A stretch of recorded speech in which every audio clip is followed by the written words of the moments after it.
something that was so powerful. And I wrote it down because I'm going to quote it and use it, and I'll credit it. Uh-oh, thank you.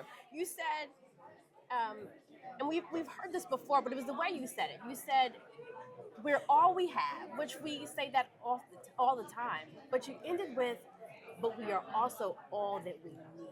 Mm-hmm. Break that down for people who right now are trying to figure out, especially in the current political state that we are in, and we're watching Congress probably pass this huge spending bill that will hurt many Americans, and they're trying to figure out, what do we do? How do you take that, what you said, we're all we have, we're all we need? What does that mean in this moment? So when I say that we are all we have, but we are all we need, I am talking about the fact that at least in the African American community, we are the creators of so much, right? If we're talking about healthcare, understand that we created the paramedic system, right? That Black men created that entire system and that the world copied it. If we're talking about maternal mortality, why don't we hence back to when we literally had Black midwives traveling the South, and we had a higher and better rate of success around maternal mortality, right? It was the American Medical Association and white male physicians that literally stopped that from happening, and then we had high mortality rates go through the roof. When I say that we are all we have, but we are all we need, I'm talking about the fact that we are the creators, the innovators, right? We created everything from like gas masks. Please don't play with me. Please don't, right? To quite frankly, the basis for the vaccine. Yes. Right? Yes. And so if we remember who we are, it is July right now, but we are on the precipice of August, which is Black Philanthropy Month. Why? Because our demographic is actually more philanthropic than every other demographic in the country, despite having a lower socioeconomic bracket holding over the past several years. So when I say that, I'm saying it because I'm calling out to the inner of us in order to remind us of who we are. Everything that we have ever gained in this country, we gained. We fought for it. And listen, I believe in having a Big Tent. Come on in, come on in and help us, absolutely, right? But the issue is that I don't ever want us looking at our surrounding and wringing our hands or shrugging our shoulders and saying, woe is me. No, woe unto you.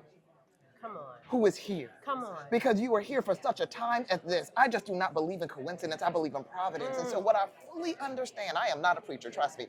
But you're preaching to people who need help, who need hope, right? Yeah. So that they can endure. And talking like this is also what helped get us over many mountains, through many valleys. We have got to remember that we are the arbiters of hope.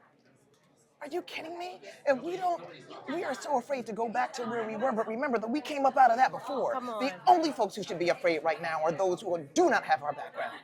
Because we have looked fear and death in the face. Literally. And come up on the other side of that and then walked up in the White House. How audacious must you be? So when we're thinking about this, I need for people to understand, listen, yes, they are doing lots of things right now that are really quite dangerous to the current healthcare system. But in the current healthcare system, healthcare disparities are worse for our population than for any other and have been since we've been recording them.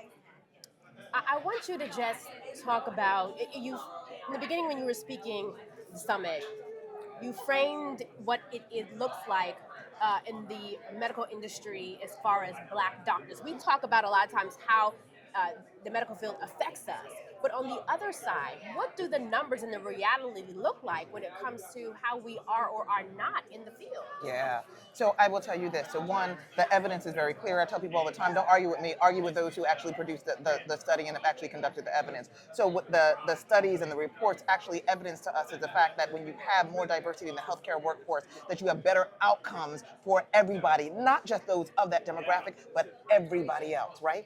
And so when we look at that, it makes you scratch your head to say, then why are we, despite being in this country for so long, only at 5.1% of the entire medical field that are actually Black physicians, right? And for those of us who love history, we know it's because of the effect of the Flexner Report back in 1910 that shut down at least 5 historically Black medical colleges, right? So we know that.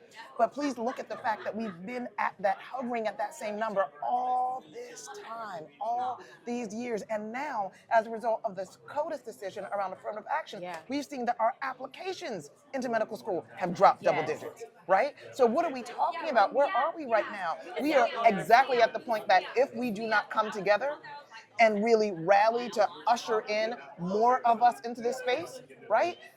then quite frankly, there may be no one to take care of us in the long run. Now, what people say all the time is, well, can't every doctor take care of everyone? Sure. Sure they can, right? But there is something about understanding and seeing me as a whole person and not just a disease. Which brings me right back to how we started with you saying, we're all we have, but we are all we need.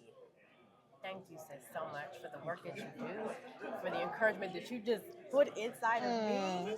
And I look forward to watching you rise even more and spreading the knowledge of what you shared with us today. Thank you. Thank you so much.